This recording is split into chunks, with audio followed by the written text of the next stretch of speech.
Hablemos de The Call, de 2020. The Call es una película surcoreana que nos cuenta la historia de estos dos personajes, los cuales no voy a decir los nombres porque son nombres coreanos y son súper complicados. Así que los vamos a llamar chica del presente y chica del pasado. ¿Por qué las llamamos así? Porque la chica del presente llega a una casa que le pertenece a sus padres. Esta casa se encuentra cerca de un pueblito y cuando se dirige aquí pierde su teléfono celular. ¿Por qué es importante esto de que pierde su teléfono celular? Debido a eso se ve forzada a hablar a través de este teléfono fijo. Este teléfono fijo tiene una cualidad y es que la conecta con el pasado, 20 años en el pasado. Y en el pasado nos encontramos con la chica del pasado. ¿Qué pasa con esta chica? Bueno, esta se la pasa encerrada debido a su madre y sufriendo abusos de la misma. Los abusos van desde cuestiones verbales hasta ya cuestiones físicas. La manera en la que su madre justifica, bueno, su madrastra justifica este tipo de violencia es debido a que según ella, que es una bruja, dentro de su hijastra se encuentra un gran mal y trata de exorcizarla en varios momentos de la película, según ella para sacarle ese mal y hacerle un bien.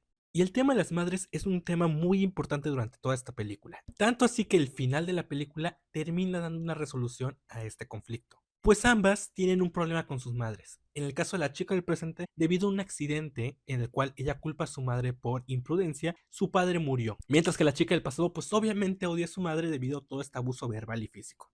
Pero este no es el único elemento que une a ambas chicas, sino también el juego. Hay varios momentos donde el juego es importante para la trama, pero sobre todo esta unión se debe a que ambas quedan marcadas debido a su madre, una por imprudencia y un accidente y otra por una cuestión directamente de abuso.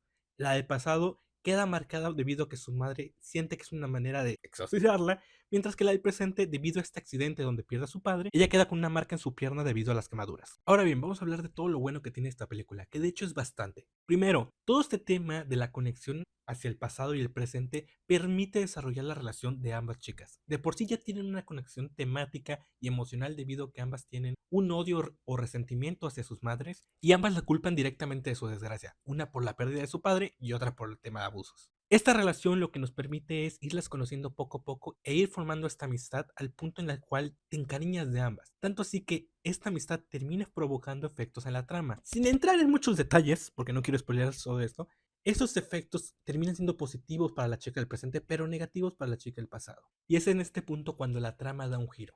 Porque durante todo el inicio de la película vamos con un ritmo muy calmado. Es una película, de hecho, que si te dicen que es de terror, no lo creerías en primera. De hecho, piensas que va más relacionado a una cuestión de misterio, de suspenso, pero no tanto de terror. No buscaba provocarte ese miedo, sino más bien buscaba provocarte empatía como espectador e ir apreciando a ambas e ir viendo cómo esta relación crece, se vuelven amigas y tú te sientes bien porque ambas se terminan apoyando. Pero este giro en el cual las cosas le salen bien a la chica del presente es cuando la historia muestra su verdadera cara. Y es que es una historia sobre relaciones abusivas y una dependencia emocional. De hecho, no me sorprendería que varias personas incluso la sienten como una posible pareja o una relación romántica que no llegó a nada, porque la forma en la que se representa el abuso, la forma en la cual, debido a los problemas mentales de la chica del pasado, termina despreciando a la chica del presente simple y llanamente porque a ella las cosas sí le salen bien. Un acto que hizo ella por ayudar a su amiga, por darle una cuestión positiva, termina siendo mejor sí para la del presente, pero peor para la del pasado.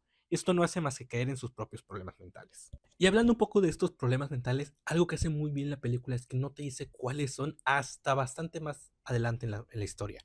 Y es cuando te das cuenta que esta chica es potencialmente peligrosa para todo el mundo, cuando te dicen, ah, mira, no es que tenga esquizofrenia o delirios o cosas por decir, es que literalmente es una persona potencialmente peligrosa porque es una psicópata con varios problemillas ahí de ira. Y todo esto es bastante importante porque cuando la chica del presente consigue lo que quiere, tú dices, bueno, ¿hacia dónde va a ir la historia? Tú primero piensas que va a ir sobre la reconciliación madre-hija, utilizar este elemento fantástico para arreglar la relación o para terminar de destruir una de las relaciones, ya sea la del presente o la del pasado. Y ese cuento de la historia te da un giro bastante interesante. Porque es debido a estos problemas y a esta cuestión de abuso que esta chica termina siendo hacia su supuesta amiga, que la vida de la del presente no hace más que caer. Y es que un tema que aborda la película son las consecuencias de cambiar el tiempo. No lo hace de manera directa, de hecho, una queja que tenía mientras veía la película es que ninguno de los personajes reflexiona sobre, oye, estamos alterando el tiempo, ¿cuáles pueden ser las consecuencias de esto? Y es porque la del presente ya estaba realizada, ya tenía lo que ella quería, mientras que la del pasado tenía una amiga, alguien que la escuchaba y la apoyaba. Pero al darse cuenta que estaba perdiendo esto, es cuando decide comenzar a utilizar técnicas abusivas, tanto verbales como en un futuro físicas. Y entonces, como la del presente nunca reflexionó sobre, oye, es peligroso hacer estos cambios, esto que obtuve lo puedo volver a perder, la del pasado aprovecha para hacer eso, ir torturándola e irle destruyendo la vida. Y es en ese punto cuando la historia sí se convierte en algo de terror, sí se convierte en algo de suspenso, cuando la sensación calmada y de alegría se rompe. Y utiliza el concepto de el pasado y comunicarse con el pasado para ir destruyendo más la vida de la del presente. Aprovecha también esta idea que hasta el mero final no sientes en ningún momento que estés segura. En todo momento te sientes tenso, tu corazón comienza a latir y te está doliendo lo que estás viendo porque ya tienes una conexión con estos personajes. Con la del presente la quieres que se salve porque su vida cada vez está yendo a peor. Y la del pasado solamente quieres que se detenga porque piensas que todavía está a tiempo de mejorar las cosas o de evitar que las cosas se vuelvan peores. Es una película sofocante, sobre todo porque te da ese shock más o menos a la mitad. Te rompe y ya no quieres dejar de verla porque ya te encariñaste, pero al mismo tiempo quieres que ya termine, no porque sea mala, sino porque estás sufriendo la experiencia. Otro tema que hace muy bien la película es todo este tema de las madres. La del pasado, aunque es una abusiva y que literalmente le hace daño a su hija, hay algunos momentos donde te da a entender que sí la quieren, pero simplemente al dejarse llevar por toda esta idea de que tiene una gran oscuridad adentro que se la tiene que quitar, termina haciéndole daño y haciendo que sus problemas mentales solamente empeoren. Mientras que del lado de la madre del presente, hay una revelación muy fuerte de que después hace la película donde te revelan que la culpa de la situación no era realmente su madre.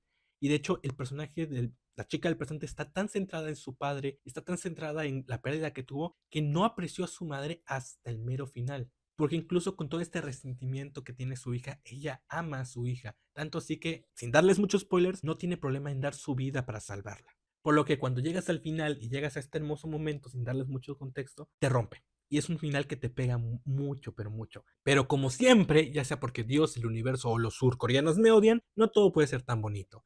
Y es por eso que tras el final, todavía la película dura un poco más. Y ay, Dios mío, hay que hablar de eso. La película decide, no sé si para darte este giro, este twist final al estilo de las típicas películas de terror, decirte, pensabas que todo terminó bien para los personajes, pues no, no sé si es para sacar una secuela, no lo sé, pero simplemente se carga toda la construcción y todo este tema de la maternidad, todo este tema del amor de una madre, toda esta construcción de una hija que estaba dolida y por lo mismo no reconoció las cosas positivas que hacía su madre y ese amor que le tenía, y se carga todo eso solamente para darte un impacto final que la verdad, en vez de sacarte miedo, o en vez de sacarte preocupación o genuino interés, lo que termina provocando es como de, ¿en serio?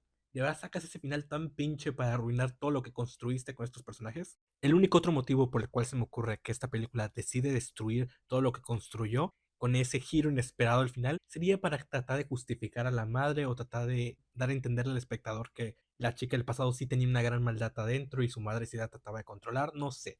Si ese es el caso, siento que es una muy mala idea, no solamente porque de nuevo destruye toda esta resolución y este perdón que la del presente tiene con su madre, sino también porque termina justificando el abuso de la mujer de esta madrastra del pasado. Así que si es eso, a mi gusto es lo peor.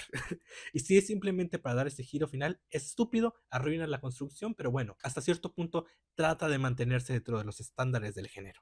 Ahora bien, hay otro detalle que yo personalmente no lo considero algo negativo porque no arruina la experiencia, ni la historia, ni cómo se desarrolla. Sería el tema de que la película nunca explica, nunca te justifica por qué tienen esta capacidad de hablar al pasado.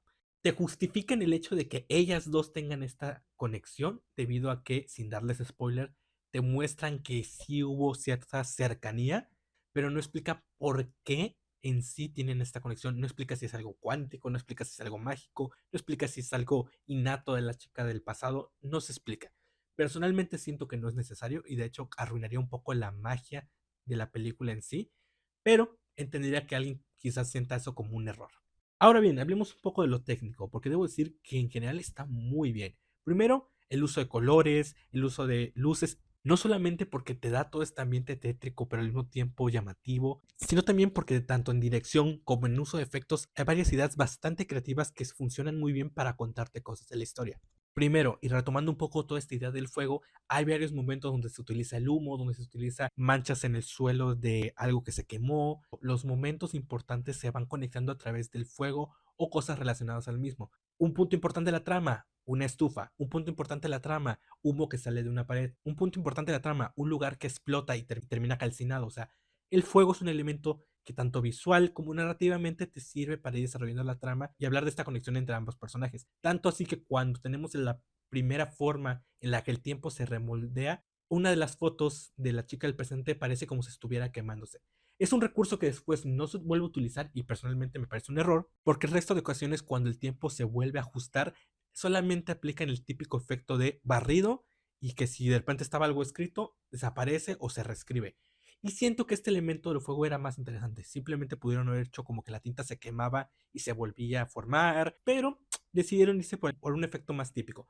No arruina la experiencia, pero corta un poco esta conexión que sí se había logrado, por ejemplo, en esta parte, donde parece que la foto se está quemando. Por último, hay otra cuestión técnica que quizás pase un poco desapercibido, y es que como esta película mantiene mucho ese ritmo tranquilo durante un principio, las transiciones son muy creativas y muy calmadas. Por ejemplo, hay una transición que me encanta porque estamos viendo la computadora de la chica y estamos viendo cómo está buscando su teléfono en una especie como de Google Maps de Samsung. Y entonces se da un efecto de barrido y ese tipo como de mapa buscando su teléfono pasa a ser una tomografía del cerebro. La transición es tan natural que mantiene esta sensación de calma. Pero es importante mencionar estas transiciones porque más o menos a la mitad comienzan a ser más bruscas. De nuevo, para darte esa sensación de que ya estamos en peligro, estamos en algo donde se necesita ir a prisa, donde nuestro personaje tiene que sobrevivir. Y me gusta mucho cómo la película a través de esas transiciones te da a entender que ya cambió tanto el ritmo de la historia como las situaciones en las que estamos. Entonces, ¿vale la pena? The Call vale mucho la pena. Es una película que no solamente es interesante por cómo está hecha y es interesante por el gran ritmo que tiene, sino también es una película que construye una trama profunda a través de un tema tan interesante como el resentimiento a una madre y el cómo el dolor muchas veces te nubla respecto a el amor de esta misma. Y según una historia interesante la juntamos con una gran narración, un manejo interesante del apartado visual y una capacidad para conectar con los personajes gracias a las grandes actuaciones de las actrices, como por el gran manejo de la historia, termina siendo una película que no solamente quieres saber qué va a pasar, sino también la vives, sufres con la historia, pero también disfrutas lo que está pasando. Sientes un gran alivio cuando ves que un personaje que te importa sobrevive o sientes una gran tristeza cuando ves que no es así. O sea, la película logra que incluso te importe un repartidor de fresas que aparece como 3 veces y que sientas feo cuando este está en peligro. De nuevo, lo único negativo que yo le encontraría sería el hecho de que no explica del todo este poder, que a mí personalmente no me parece algo negativo, pero puede que haya gente que eso le rompa la inmersión. Y el hecho de que tras el final tan bonito que tiene, trata de ser ese típico giro de las películas de terror que a mi gusto no le sale y no solamente se siente intrusivo porque la película ya había llegado a su fin, ya había sentido un final temático y narrativo perfecto, sino también termina destruyendo un poco toda esta construcción y toda esta idea del amor de una madre y cómo ambas madres, aunque amaban a sus hijas y querían protegerlas, y hasta cierto punto salvarlas de una maldad que le estaba haciendo daño, las formas en las que ambas trataban de ayudar a su propia hija eran tan diferentes que una terminó haciéndole más daño a su hija y provocando que esa oscuridad que ella veía, que realmente eran problemas mentales, explotara, mientras que el amor de la otra de verdad la ayuda y la hace salir de una gran adversidad. Así que sí, la recomiendo bastante. Eso sí, si la van a ver, traten de verla un día que estén calmados y que no hayan estado bastante frustrados o haciendo muchas cosas. Es una película que juega mucho con tus emociones y te hace sentir bastante tenso en varios momentos. Y si ya estás alterado desde un principio, puede que una de dos, o se te haga muy lenta o la sufras todavía más.